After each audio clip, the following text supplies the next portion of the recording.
Shalom. Renungan kali ini berjudul Menerima Kasih Karunia, bagian kedua, oleh Evangelis Lokamanya Prawiro. Untuk sebagian besar dari kita, belajar bergantung pada kasih karunia Allah bukan pelajaran yang mudah. Pencobaan kita sering memulai dalam kasih karunia Allah. Menjadi sedikit senang dengan progres kita dan berpikir kita sudah dewasa untuk mengurus hal-hal kita sendiri. Tanpa menyadari, kita sudah berhenti bergantung pada kasih karunia Allah. Lalu kita mengalami masalah karena sudah mulai bergantung pada kodrat daging kita dengan semua kekurangan dan kegagalannya. Ada 3 langkah sederhana yang bisa menolong kita bertahan bergantung pada kasih karunia Allah. Langkah pertama, menegaskan Kristus hidup dalam kita. Paulus memberi kita pola indah dari penegasan ini. Namun aku hidup, tetapi bukan lagi aku sendiri yang hidup, melainkan Kristus yang hidup di dalam aku. Dan hidupku yang kuhidupi sekarang di dalam daging adalah hidup oleh iman dalam Anak Allah yang telah mengasihi aku dan menyerahkan dirinya untuk aku. Galatia 2 ayat 20. Seperti kita tegaskan, kita sudah disalib dengan Kristus, maka bukan lagi kita sendiri yang hidup, melainkan Kristus yang hidup di dalam kita. Sekarang kita tidak akan menghadapi masalah hidup sebagai manusia lama. Kita menghadapi masalah hidup sebagai pribadi di mana Kristus hidup. Ia sudah menjadi hidup kita. Kita perlu menegaskan kebenaran ini terus-menerus. Setiap kali kita di bawah tekanan dan kita pikir kita tidak bisa menghadapi tantangan di hadapan kita, berbicara seperti Paulus berbicara. Bukan lagi aku sendiri yang hidup, melainkan Kristus yang hidup di dalam aku. Penting kita mengatakan kata-kata ini bersuara dengan mulut kita, mengungkapkan kata-kata kita dengan iman. Mengungkapkan iman kita itu apa yang Alkitab sebut pengakuan. Kata Yunani untuk pengakuan secara harfiah berarti mengatakan hal yang sama seperti. Pengakuan mengatakan hal yang sama dengan mulut kita, seperti yang Alkitab deklarasi dan kita percaya dalam hati kita. Tidak cukup hanya percaya dalam hati kita harus mendeklarasikannya dengan mulut kita. Langkah kedua, jangan menaruh percaya pada hal-hal lahiriah. Kita lihat kata-kata Paulus dalam Filipi 3 ayat 3. Karena kitalah orang-orang bersunat yang beribadah oleh Roh Allah dan bermegah dalam Kristus Yesus dan tidak menaruh percaya pada hal-hal lahiriah. Ada isu besar pada zaman Paulus. Apakah orang-orang percaya non-Yahudi harus disunat sesuai tradisi Yahudi? Orang-orang yang menyebut diri mereka kelompok sunat menganggap diri mereka umat Allah karena mereka sudah disunat pada daging mereka. Paulus meski demikian menyatakan sunat sejati bukan fisikal, melainkan spiritual. Ia mendeklarasi ada 3 tanda umat Allah yang disunat secara sejati. Pertama, mereka menyembah dalam Roh Allah. Mereka tidak terikat pada tempat menyembah di bumi karena menyembah dalam roh dan kebenaran, seperti Yesus mendeklarasikan pada perempuan Samaritan di Sikar, Yohanes 4 ayat 24. Kedua, mereka dari kelompok sunat sejati bermegah dalam Kristus Yesus. Mereka tidak bermegah atas kebenaran mereka sendiri, keturunan, denominasi, atau perbuatan baik. Mereka bermegah dalam Kristus Yesus dan kasih karunia-Nya terhadap mereka. Ketiga, mereka tidak menaruh percaya pada hal-hal lahiriah. Mereka dengan sengaja mendeklarasi bahwa mereka tidak bergantung pada kemampuan mereka sendiri, kekuatan mereka sendiri, atau kebenaran mereka sendiri. Paulus melanjutkan dalam nas ini dengan mengatakan, jika ada siapapun yang bergantung pada daging, itu aku. Aku dari bangsa Israel, keturunan Abraham, suku Benyamin, disunat hari ke-8. Sehubungan dengan kebenaran hukum, aku tidak bercacat. namun ia lalu mendeklarasi, "Aku sudah menolak keyakinan dalam semua itu karena tidak bisa melakukan buatku apa yang kasih karunia Allah bisa lakukan." Dalam arti tertentu, Allah cemburu akan kasih karunia-Nya. Jika kita ingin kasih karunia-Nya, kita harus bergantung sepenuhnya dan seluruhnya pada kasih karunia-Nya dan tidak ada apapun lainnya. Tidak bisa mencampur kasih karunia dan perbuatan-perbuatan. Ini kenapa penting kita mendeklarasi, "Saya tidak bergantung pada perbuatan-perbuatan baik saya. Saya tidak bergantung pada kemampuan saya. Saya tidak bergantung pada denominasi saya. Saya bergantung pada kasih karunia Allah dalam saya." Langkah ketiga, bergantung pada semua kecukupan Kristus. Mengutip dari surat Paulus, "Segala perkara dapat kutanggung di dalam Dia yang memberi kekuatan padaku." Filipi 4 ayat 13. Paulus mendeklarasi, "Aku dapat melakukan segalanya." Deklarasi ini bukan congkak, karena kata-kata selanjutnya, "Di dalam Kristus yang memberi kekuatan padaku." Paulus sudah menegaskan bukan dia yang hidup, Kristus yang hidup dalamnya. Berdasarkan pada deklarasi ini, ia sekarang berkata, karena Kristus hidup dalamnya, ia bisa menghadapi setiap situasi dan setiap masalah. Dimanapun Allah menempatkannya, ia tahu ia bisa menangani situasi karena Kristus dalamnya yang memberinya kekuatan. Penting bahwa kita tidak terus-menerus berbicara tentang kegagalan dan ketidakmampuan kita, karena kita sudah menolaknya. Berbicara positif sesuai firman Allah ketika kita berbicara tentang diri kita. Deklarasi berkelanjutan seperti Paulus, "Saya bisa melakukan semua melalui Kristus dalam saya yang memberi saya kekuatan." Belajar bergantung pada kasih karunia Allah, proses yang berkelanjutan sepanjang hidup kita. Dalam proses ini, mudah untuk patah semangat. Satu dari senjata paling kuat iblis melawan kita adalah kehilangan semangat. Ketika kita patah semangat, musuh bisa melakukan hampir apa saja yang ia ingin pada kita. Ada dua cara untuk menjaga kehilangan semangat. Jika kita patah semangat, berikut dua cara untuk membesarkan hati. Pertama, ketika kita lemah, kita kuat. Paulus menemukan ini.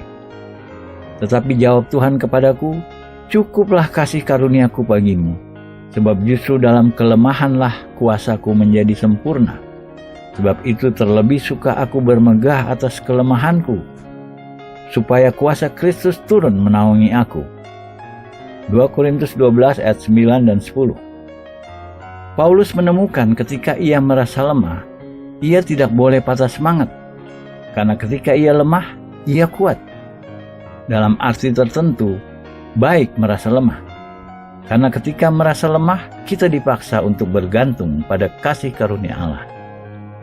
Kasih karunia Allah lebih mudah dimanifestasi dalam area hidup kita, di mana kita melihat kelemahan kita, daripada dalam area di mana kita pikir kita bisa menangani situasi sendiri tanpa pertolongan Allah. Akan ada masa-masa ketika kita merasa sangat lemah dan tidak mampu. Ini bukan waktu-waktu untuk khawatir atau putus asa. Sebaliknya, ini waktu untuk bergantung lebih pada kasih karunia Allah. Karena kasih karunia Allah diberikan kepada yang lemah. Deklarasi seperti Paulus lakukan, "Aku lemah," itu benar. Namun ketika aku lemah, maka aku kuat. Kedua, jika kita gagal, jangan putus asa, karena iman kita masih dihargai sebagai kebenaran, bahkan ketika kita gagal. Kita melihat kebenaran ini dalam Roma 4 ayat 5. "Tetapi kalau ada orang yang tidak bekerja, namun percaya kepada Dia yang membenarkan orang durhaka, imannya diperhitungkan menjadi kebenaran."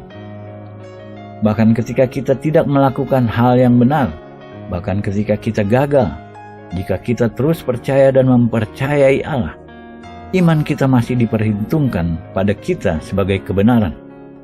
Bukan kebenaran kita, namun diberikan pada kita sebagai penghargaan dari Allah. Berikut perumpamaan dari kebudayaan masa kini yang menjelaskan bagaimana ini bekerja. Hari ini kita menggunakan kartu kredit untuk sebagian besar pembelian kita.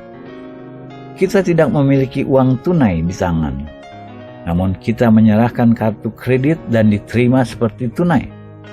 Allah sudah membuat kebenarannya, kartu kredit yang tersedia bagi kita melalui iman kita. Jadi ketika kita gagal dalam situasi apa saja, kita memiliki hak istimewa menyerahkan kartu kredit Allah dan berkata pada iblis, "Iman saya masih dihargai sebagai kebenaran." Allah menerima tanggung jawab mewakili saya bahkan dengan apa adanya saya. Ketika kita melakukan ini, kita bergantung terus-menerus pada karunia Allah. Sekali kita mulai belajar bergantung pada kasih karunia Allah, kita perlu mengambil satu langkah lebih jauh dan mulai membuat ruangan untuk kasih karunia Allah. Membuat ruangan untuk kasih karunia Allah mensyaratkan mengatasi satu penghalang besar, hidup kita sendiri. Selama kita mencoba mempertahankan hidup manusia lama kita, sesungguhnya tidak ada ruangan untuk kasih karunia Allah dalam kita. Kebenaran ini diimplikasi dalam nas di mana Paulus berkata, "Namun aku hidup, tetapi bukan lagi aku sendiri yang hidup, melainkan Kristus yang hidup di dalam aku. Aku harus menerima kematianku sendiri, sebelum kehidupan Yesus menjadi efektif dalamku." Paulus mengilustrasi prinsip yang sama dalam nas ini. Sebab bukan diri kami yang kami beritakan, tetapi Yesus Kristus sebagai Tuhan, dan diri kami sebagai hamba-Mu karena kehendak Yesus. Sebab Allah yang telah berfirman, "Dari dalam gelap akan terbit terang." Ia juga yang membuat terangnya bercahaya di dalam hati kita, supaya kita beroleh terang dari pengetahuan tentang kemuliaan Allah yang nampak pada wajah Kristus. 2 Korintus 4 ayat 5 dan 6. Ini pernyataan luar biasa ketika kita pertimbangkan siapa yang mengatakannya dan situasi di mana pernyataan itu dibuat. Paulus, bekas orang Farisi yang congkak, orang Yahudi yang merasa dirinya benar, menulis kepada orang-orang Kristen Korintus dan berkata, "Kami budak-budakmu demi Yesus." Kita perlu ingat jenis orang-orang apa orang-orang Kristen Korintus sebelum kita bisa sepenuhnya menilai apa isi dalam pernyataan Paulus. Lebih awal Paulus mengingatkan mereka siapa mereka sebelumnya. Atau tidak tahukah kamu bahwa orang-orang yang tidak adil tidak akan mendapat bagian dalam kerajaan Allah? Jangan sesat. Orang cabul, penyembah berhala, orang berzinah, banci, orang pemburit, pencuri, orang kikir, pemabuk, pemfitnah, dan penipu tidak akan mendapat bagian dalam kerajaan Allah. Dan beberapa orang di antara kamu demikianlah dahulu. Tetapi kamu telah memberi dirimu disucikan, kamu telah dikuduskan, kamu telah dibenarkan dalam nama Tuhan Yesus Kristus dan dalam roh Allah kita. 1 Korintus 6 ayat 9-11. Orang-orang Kristen Korintus sebelumnya cabul, pemuja berhala, pezina, pelacur pria, homoseks, pencuri, serakah, pemabuk, pemfitnah, dan penipu. Kepada kelompok orang-orang ini, Paulus, orang Farisi, yang congkak dan merasa benar sendiri menulis, "Kita hamba-hambamu, budakmu, demi Yesus." Ini satu dari pernyataan-pernyataan paling jelas akan kasih karunia Allah dalam seluruh kitab suci. Terlepas dari kasih karunia Allah, tidak mungkin seseorang seperti Paulus bisa dirubah sejauh ini. Praktik-praktik agamawinya sendiri tidak akan pernah mencapainya. Sebelum bertobat, ia akan menarik jubah mereka jika ia melewati mereka di jalanan. Namun di sini, ia mengatakan kepada orang-orang yang sama ini, "Kami budak-budakmu. Kami di sini untuk melayanimu. Kami ingin berbuat baik padamu." Paulus mendaftar 3 langkah yang membawanya pada tempat kasih karunia ini. Pertama, penyangkalan diri. Bukan diri kami yang kami beritakan. Kedua, mengakui ketuhanan Yesus. Kristus Yesus sebagai Tuhan. Dan ketiga, menganggap diri kami sebagai budak-budak-Mu. Paulus terus menekankan bahwa mujizat kasih karunia Allah ini kami punyai dalam tanah liat, agar kami selalu terus-menerus bergantung pada kasih karunia dari Allah. Tetapi harta ini kami punyai dalam bejana tanah liat, supaya nyata bahwa kekuatan yang melimpah-limpah itu berasal dari Allah, bukan dari diri kami. Dalam segala hal kami ditindas, namun tidak terjepit. Kami habis akal, namun tidak putus asa. Kami dianiaya, namun tidak ditinggalkan sendirian. Kami dihempaskan, namun tidak binasa. Kami senantiasa membawa kematian Yesus di dalam tubuh kami, supaya kehidupan Yesus juga menjadi nyata di dalam tubuh kami. Sebab kami yang masih hidup ini terus-menerus diserahkan kepada maut karena Yesus, supaya juga hidup Yesus menjadi nyata di dalam tubuh kami yang fana ini. Maka demikian maut giat di dalam diri kami, dan hidup giat di dalam kamu. 2 Korintus 4 ayat 7-12. Kalimat pendek terakhir signifikan. Maka demikianlah maut giat di dalam diri kami, dan hidup giat di dalam kamu. Kita tidak bisa jadi saluran hidup dan kasih karunia Kristus sampai kematian sudah dikerjakan dalam kita, sampai kita menyangkal diri kita, sampai kita melihat diri lama kita disalibkan dengan Kristus. Lalu kita bisa berkata seperti Paulus, "Aku disalib bersama Kristus. Aku sudah sampai pada akhir hidupku sendiri. Aku sudah berbagi kematian hina itu dengan Yesus disalib. Sekarang bukan aku yang hidup." Sekali kita sudah sampai pada akhir kecukupan diri kita sendiri, kebenaran kita sendiri dan kekuatan kita sendiri, maka hidup Allah mengalir melalui kita kepada orang-orang lain. Kita menjadi saluran hidup supernatural dan kasih karunia ilahi. Kita harus ingat, kita hanya bejana tanah liat. Tekanan masalah dan pencobaan pasti akan datang. Itu hanya jalan untuk mengingatkan kita bahwa bukan kita yang hidup, melainkan Yesus yang hidup di dalam kita. Kekuatan Allah dibuat sempurna dalam kelemahan kita. Tekanan-tekanan yang kita hadapi dirancang untuk menahan kita bergantung lebih dan lebih lagi pada kasih karunia Allah, agar membuat lebih dan lebih ruangan untuk kasih karunia-Nya mengalir dalam dan melalui kita. Kita sudah melalui progresi pertumbuhan dalam kasih karunia, dari merendahkan diri kita sampai menerima kasih karunia Allah, membuat ruangan untuk kasih karunia-Nya bekerja dalam dan melalui kita dengan penyangkalan diri. Langkah terakhir ini puncak setiap langkah, bermegah hanya dalam kasih karunia Allah. Kasih karunia Allah tidak meninggalkan ruangan untuk bermegah, kecuali untuk kasih karunia Allah. Dalam realitasnya, jika kita benar-benar hidup dalam kasih karunia Allah, maka kasih karunia tema satu-satunya kita bisa bermegah. Kita tidak memiliki apa-apa dari kebaikan diri kita sendiri, kebenaran diri kita sendiri, atau hikmat kita sendiri untuk dibanggakan. Paulus mengulang tema ini dalam beberapa nas perjanjian baru. Jika demikian, apakah dasarnya untuk bermegah? Tidak ada. Berdasarkan apa? Berdasarkan perbuatan? Tidak, melainkan berdasarkan iman. Karena kami yakin bahwa manusia dibenarkan karena iman dan bukan karena ia melakukan hukum Taurat. Roma 3 ayat 27-28. Paulus membuatnya jelas, jika kita sudah dijustifikasi oleh iman tanpa mentaati hukum, kita tidak memiliki apa-apa untuk bermegah. Memegahkan diri ditiadakan oleh prinsip iman. Dalam Roma 4, Paulus mengaplikasikan ini khususnya pada Abraham. Penting bagi Paulus membuktikan bahwa Abraham diterima oleh Allah berdasarkan prinsip iman semata-mata, karena Abraham bapa bangsa Israel.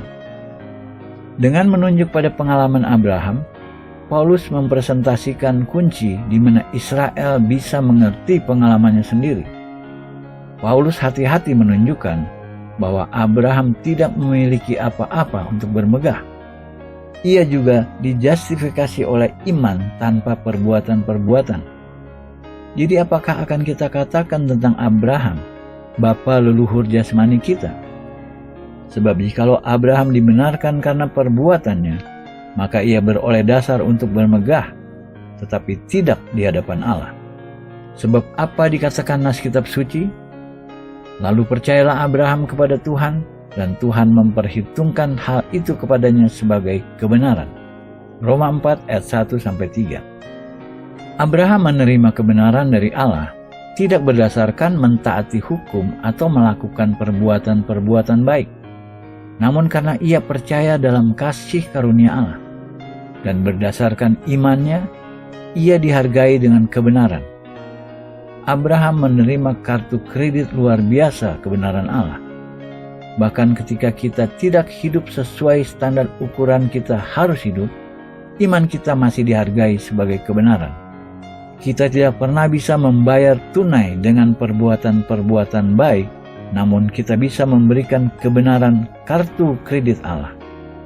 Dalam suratnya kepada gereja Korintus, Paulus mengingatkan orang-orang Kristen Korintus tipe manusia apa mereka sebelum mereka datang pada Kristus. Lalu ia menunjuk pelajaran yang sama. Tidak ada ruangan untuk bermegah. Ingat saja, saudara-saudara, bagaimana keadaan kamu ketika kamu dipanggil menurut ukuran manusia. Tidak banyak orang yang bijak, tidak banyak orang yang berpengaruh, tidak banyak orang yang terpandang. Tetapi apa yang bodoh bagi dunia dipilih Allah untuk memalukan orang-orang yang berhikmat, dan apa yang lemah bagi dunia dipilih Allah untuk memalukan apa yang kuat, dan apa yang tidak terpandang dan yang hina bagi dunia dipilih Allah, bahkan apa yang tidak berarti dipilih Allah untuk meniadakan apa yang berarti, supaya jangan ada seorang manusia pun yang bermegah diri di hadapan Allah. Tetapi oleh Dia kamu berada dalam Kristus Yesus, yang oleh Allah telah menjadi hikmat bagi kita. Ia membenarkan dan menguduskan dan menebus kita. Karena itu, seperti ada tertulis, barang siapa yang bermegah, hendaklah ia bermegah di dalam Tuhan. 1 Korintus 1 ayat 26-31. Paulus mulai mendaftar 3 kualitas yang menyebabkan orang-orang bermegah pada diri mereka. Hikmat atau pendidikan, pengaruh sosial atau politik, dan bangsawan keturunan ningrat. Paulus mengingatkan orang-orang percaya Korintus yang sebagian besar dari mereka tidak bisa bermegah dalam salah satu dari 3 hal itu. Namun Paulus terus mengatakan bahwa Allah telah memilih hal-hal yang bodoh, hal-hal yang lemah, hal-hal yang rendah, hal-hal yang dibenci, dan bahkan hal-hal yang ditolak dunia. Lalu Paulus memberi alasan kenapa Allah melakukan ini. Karena kita sendiri tidak memiliki apa-apa. Bukan kebenaran kita sendiri, kekudusan kita sendiri, atau penebusan kita sendiri. Dalam hikmat Allah, Yesus Kristus sudah dibuat semua hal-hal ini bagi kita. Kebenaran, kekudusan, dan penebusan. Kasih karunia Allah dalam kita yang menghasilkan hal-hal ini. Lalu Paulus mengambil kesimpulan ini. Karena itu, seperti tertulis, tetapi barang siapa bermegah, hendaklah ia bermegah di dalam Tuhan. Seperti kita mengerti sepenuhnya kasih karunia Allah, kita hanya punya kasih karunia-Nya di mana kita bisa bermegah dalam waktu dan dalam kekekalan. Paulus membawa satu langkah lebih jauh dalam Galatia 6 ayat 14. Pernyataan paling luar biasa. Tetapi aku sekali-kali tidak mau bermegah selain dalam salib Tuhan kita Yesus Kristus. Sebab olehnya dunia telah disalibkan bagiku dan aku bagi dunia. Dalam dunia kuno pada zaman Paulus, salib lambang keaiban, rasa malu dan degradasi. Di bawah hukum Romawi, warga Romawi tidak bisa disalib.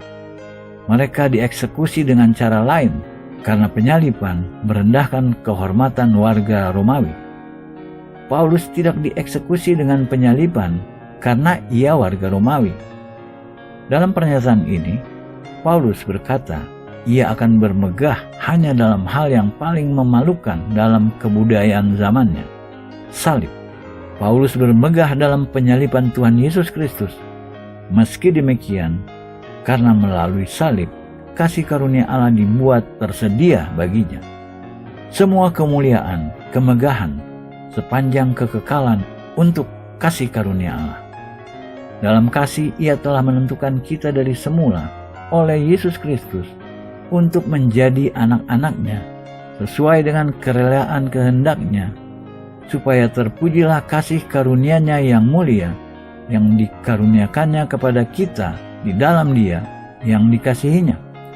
Efesus 1 ayat 5 dan 6. Segala sesuatu yang Allah lakukan pada kita pada akhirnya dirancang untuk membawa pujian, kemegahan, untuk kemuliaan kasih karunia-Nya yang Ia sudah berikan dengan cuma-cuma pada kita. Semua kemegahan yang legitimat pada akhirnya berhubungan dengan kasih karunia Allah. Aku katakan di dalam Kristus, karena di dalam Dialah kami mendapat bagian yang dijanjikan. Kami yang dari semula ditentukan untuk menerima bagian itu sesuai dengan maksud Allah, yang di dalam segala sesuatu bekerja menurut keputusan kehendak-Nya, supaya kami yang sebelumnya telah menaruh harapan pada Kristus boleh menjadi puji-pujian bagi kemuliaan-Nya. Ayat 11-12. Dengan kata lain, semua ditakdirkan untuk membawa pujian dan kemuliaan pada Allah. Paulus melanjutkan dengan tema yang sama. Tetapi Allah yang kaya dengan rahmat, oleh karena kasih-Nya yang besar, yang dilimpahkan-Nya kepada kita, telah menghidupkan kita bersama-sama dengan Kristus. Sekalipun kita telah mati oleh kesalahan-kesalahan kita, oleh kasih karunia kamu diselamatkan. Dan di dalam Kristus Yesus, Ia telah membangkitkan kita juga dan memberikan tempat bersama-sama dengan Dia di surga, supaya pada masa yang akan datang, Ia menunjukkan kepada kita kekayaan kasih karunia-Nya yang melimpah-limpah, sesuai dengan kebaikan-Nya terhadap kita dalam Kristus Yesus. Efesus 2 ayat 4-7. Allah memilih yang terendah, paling tidak berharga, dan paling lemah. Lalu Ia memberi kasih karunia-Nya pada mereka, mentransformasi mereka, membangkitkan mereka bersama Kristus, dan mendudukan mereka bersama Kristus di takhta-Nya di tempat-tempat surgawi. Perhatikan bahwa tujuan akhirnya sepanjang seluruh zaman-zaman, Ia akan mendemonstrasi kekayaan yang tidak ada bandingnya dari kasih karunia-Nya dalam kebaikan-Nya terhadap kita. Kasih karunia-Nya akan menjadi tema akhir dari zaman-zaman yang akan datang. Sejauh mana kasih karunia Allah sulit untuk dipahami. Ia memilih yang terendah dan mengangkat mereka ke tempat tertinggi, selalu dengan tujuan agar semua kemuliaan diberikan pada kemuliaan-Nya dan pada kita. Ketika kita mengerti sejauh dan besarnya kasih karunia Allah, kita menyadari bahwa kita tanpa usaha kita sendiri, penerima yang tidak layak dari kepenuhan keseluruhan kasih karunia-Nya. Suatu keajaiban bahwa kasih karunia-Nya menjadi milik kita satu-satunya untuk bermegah. Amin.